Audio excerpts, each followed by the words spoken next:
बिस्मिल्लाहिर्रहमानिर्रहीम। अज़ीज़ तलबा अस्सलाम वालेकुम। 6 की साइंस के साथ हम अगला जो टॉपिक है अपना वो स्टार्ट करेंगे। प्रीवियस टॉपिक में हमने सेल के जो स्ट्रक्चर था उसके हवाले से हमने डिस्कस किया था, जिसमें हमने सेल वॉल के हवाले से पढ़ा था। आप लोगों को याद होगा और आप लोगों ने इसे लिखा भी होगा। सेल वॉल था जो कि प्लांट सेल में आउटर मोस्ट कवरिंग होती है। उसके बाद सेल मेम्ब्रेन, इसके हवाले से हमने डिस्कस किया था। मेम्ब्रेन आप लोगों को पता है, मेम्ब्रेन मीन झिल्ली सेल मेम्ब्रेन के हवाले से पढ़ा था जो कि आउटर मोस्ट कवरिंग होती है एनिमल सेल में। इसके अलावा हमने पढ़ा था साइटोप्लाज्म के हवाले से। बेटा साइटोप्लाज्म जो है वो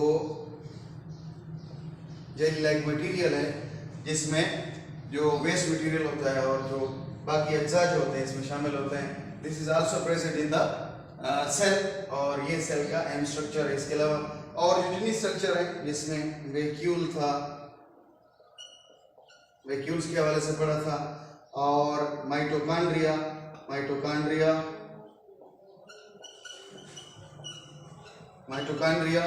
this is the power house of the cell and provide energy to the cell. And इसके साथ साथ सेंट्रियोल्स भी हमने पढ़ा था, एनिमल सेल में पाया जाता है और आमतौर पर ये डिस्टिंक्ट होता है, वाज़ेह तौर पर नजर आता है जब एनिमल सेल डिवीजन हो रही होती है। प्लांट सेल और एनिमल सेल के दरमियान जो डिफरेंस है वो कौन कौन सी चीजें हैं जो प्लांट सेल में पाई जाती हैं एनिमल सेल में नहीं होती, या कमी या उसमें कम या ज्यादा मिकदार में होती है, मौजूद होती है। एनिमल सेल है बेटा, ये एनिमल सेल का आप लोगों ने इसका डायग्राम में देखना है कि आउटर मोस्ट कवरिंग का आप लोगों ने पढ़ा था। आउटर मोस्ट कवरिंग जो है ना यकीनन ये सेल वॉल ही कहलाएगी इसकी, और आउटर मोस्ट कवरिंग के साथ next to outermost covering there is this one is cell wall beta, and the next one that is cell membrane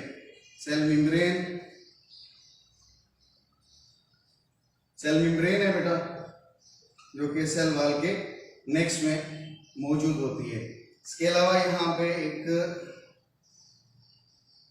बहुत बड़ा वैक्यूल होता है। ड्यू टू दिस ये जो न्यूक्लियस होता है that is lie side of the cell. जो cell wall होती है, या यूं कह सकते हैं कि न्यूक्लियस बड़ा और जो वैक्यूल होता है वो पौधे के सेल में बड़ा होने की वजह से जो न्यूक्लियस होता है वो साइड पर मौजूद होता है, एक साइड पर ही वो होता है। इसके अलावा इसमें साइटोप्लाज्म भी पाया जाता है और छोटे छोटे और माइटोकॉन्ड्रिया टाइप जो चीजें हैं। This is the power house of the cell, this is also present in the plant cell. और इसके अलावा क्लोरोप्लास्ट बेटा, क्लोरोप्लास्ट के बारे में भी आप लोगों ने पढ़ा था। This is also present, chloroplast भी इसमें मौजूद होता है। तो ये सबसे पहला जो पॉइंट है वो सेल वॉल के हवाले से बेटा। Cell wall is present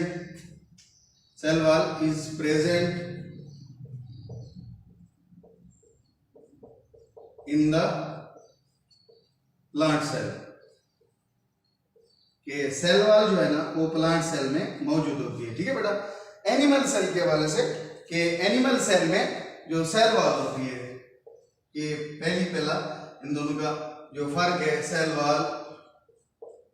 wall is absent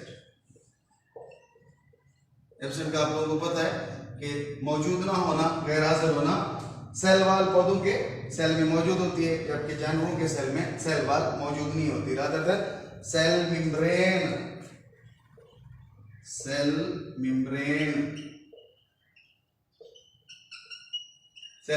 is present, ठीक है बेटा।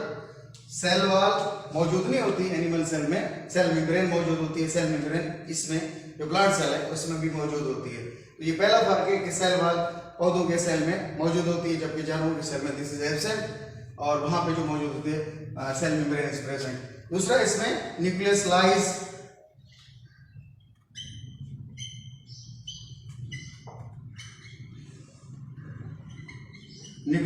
at the side of cell wall। Plant cell में आप देख सकते हैं डायग्राम में मौजूद है, प्लांट सेल में जो न्यूक्लियस होता है वो वैक्यूल की वजह से, ड्यू टू लार्ज वैक्यूल जो न्यूक्लियस होता है that is lies the wall of the cell wall, जो सेल वॉल होती है उसकी बिल्कुल दीवार के साथ ही मौजूद होता है। जबकि यहाँ पे जो हमारा एनिमल सेल है, एनिमल सेल में जो न्यूक्लियस है बेटा, न्यूक्लियस मौजूद होता है सेंटर में। कहाँ पे मौजूद होता है? सेंटर में मौजूद होता है। तो ये फर्क भी है दोनों में कि वहां पे न्यूक्लियस बड़े वैक्यूल, प्लांट सेल में बड़ा वैक्यूल होने की वजह से जो न्यूक्लियस होता है वो प्लांट सेल में साइड पे होता है, जबकि एनिमल सेल में जो है ना वो दरमियान में मौजूद होता है। और इसमें छोटे छोटे वैक्यूल होते हैं जो कि स्टोर करते हैं एयर को, वेस्ट फूड को, और जो खुराक होती है, फूड पार्टिकल्स होते हैं, दैट इज आल्सो स्टोर्ड। और साथ साथ इसमें माइटोकॉन्ड्रिया भी मौजूद होता है। माइटोकॉन्ड्रिया का आप लोगों को जो है ना ये इल्म है कि माइटोकॉन्ड्रिया जो है ना ये this is the power house of the cell, और ये दोनों में मौजूद होता है, एनिमल सेल में भी मौजूद होता है और प्लांट सेल में भी मौजूद होता है। तो यहाँ पे जो न्यूक्लियस होता है एनिमल सेल में, nucleus lies at the centre of the cell, और न्यूक्लियस ही तमाम की तमाम जो एक्टिविटीज होती हैं उनको कंट्रोल करता है। That's why nucleus is called the control centre of the cell. ये प्लांट सेल और एनिमल सेल में दूसरा डिफरेंस है कि जो न्यूक्लियस होता है प्लांट सेल में वो साइड पर वाक़ होता है due to large vacuole, and in the animal cell that is present in the middle of the cell, बिल्कुल दरमियान में मौजूद होता है। And there are also tiny vacuoles are also present in animal cell. Animal cell में छोटे छोटे vacuole मौजूद होते हैं। और यहाँ पे अब दोबारा जो तीसरा डिफरेंस है बेटा वो वैक्यूल के ही हवाले से यकीनन, वैक्यूल्स के हवाले से कि large vacuole is present. Animal cell में छोटा वैक्यूल होता है और प्लांट सेल में एक बड़ा वैक्यूल मौजूद होता है। और अब एनिमल सेल की तरफ आते हैं। यहाँ पे जो वैक्यूल है वो छोटे छोटे वैक्यूल्स जो है ना वो मौजूद होते हैं, जबकि प्लांट सेल में बड़ा वैक्यूल मौजूद होता है। Large vacuole is present in plant cell, ठीक है बेटा। प्लांट सेल में बड़ा वैक्यूल होता है, और यहाँ पे many small vacuoles are present. छोटे छोटे वैक्यूल मौजूद होते हैं यहाँ पे। इसमें एनिमल सेल में और प्लांट सेल में जो है ना बड़ा सा वैक्यूल मौजूद होता है। और इसके अलावा यहाँ पे जो प्लांट सेल है, प्लांट सेल में क्लोरोप्लास्ट जो मेन चीज है बेटा, क्लोरोप्लास्ट जो है ना, क्लोरोप्लास्ट इज प्रेजेंट। क्लोरोप्लास्ट इसमें मौजूद होता है, उसमें क्लोरोफिल होता है, और यही खुराक बनाने में अहम किरदार अदा करता है प्लांट सेल में। एनिमल सेल में जो क्लोरोप्लास्ट होता है, क्लोरोप्लास्ट इज एब्सेंट। इसमें क्लोरोप्लास्ट जो है ना वो एब्सेंट होता है एनिमल सेल में, और पौधों में क्लोरोप्लास्ट मौजूद होता है। द लास्ट वन जो आखिरी चीज इसमें है वो है सेंट्रियोल के हवाले से। पौधों के सेल में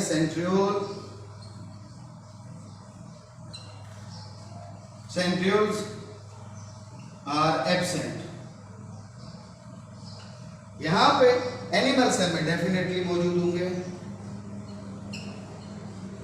centrioles are present and they are distinct during cell division. Cell division के दौरान ये वाज़े तौर पर हमें नजर आते हैं, और ये न्यूक्लियस के पास ही 2 नंबर में मौजूद होते हैं एनिमल सेल में, और प्लांट सेल में ये सेंट्रियोल्स होते हैं वो एब्सेंट होते हैं। ये था बेटा दोनों का जो फर्क था एनिमल सेल और प्लांट सेल में, कि बेसिक फर्क इसमें जो था वो आप लोगों को मैंने बताया कि सेल वाल के वाले से, कि सेल वाल इसमें एनिमल सेल में मौजूद नहीं होती, जबकि प्लांट सेल में मौजूद होती है। सेल मेम्ब्रेन के हवाले से दोनों में मौजूद होती है। और nucleus lies at the side of the cell wall. Cell wall की जो साइड होती है वहां पे मौजूद होता है न्यूक्लियस। प्लांट सेल में, एनिमल सेल में मिड में वाक़ होता है।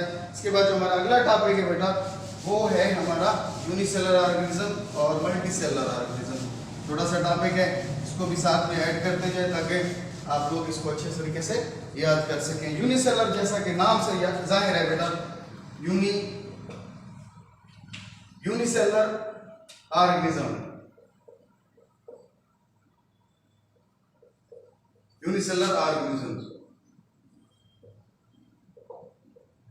यूनिसेलर ऑर्गेनिज्म मतलब यकफुल्वी जानदार, ऐसे जानदार जो एक फुलिये पर मुश्तमिल हो, यूनिसेलर ऑर्गेनिजम्स कहलाते हैं। द ऑर्गेनिजम्स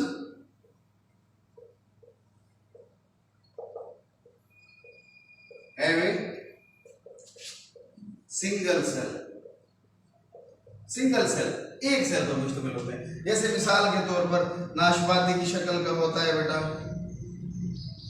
नाशपाती की शक्ल का क्लेमेटोमोनास होता है, इसके अंदर भी वही जो सेल की मुख्तलिफ किस्म है, इसका स्ट्रक्चर मौजूद है। दिस इज आल्सो, क्या नाम है इसका बेटा,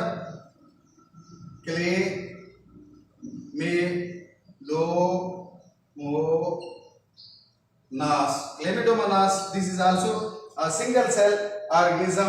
इसके अलावा पैरामीशियम है बेटा, बैक्टीरिया,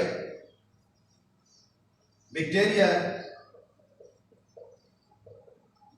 ये सारे के सारे जो है ना यकफुल्वी जानदार है जो एक सेल पर मुश्तमिल होते हैं। Single cell organism are called having single cell, एक सेल पर मुश्तमिल जानदार जो होते हैं यूनिसेलर ऑर्गेनिज्म कहलाते हैं। अब आगे है बेटा मल्टी सेलर ऑर्गेनिज्म। मल्टी से मुराद जो एक से ज्यादा, मल्टी सेलर ऑर्गेनिज्म बेटा, मल्टी सेलुलर ऑर्गेनिज्म बहुत सारे कसीर तादाद में, कसीर फुल्वी जानदार, ठीक है। ऑर्गेनिज्म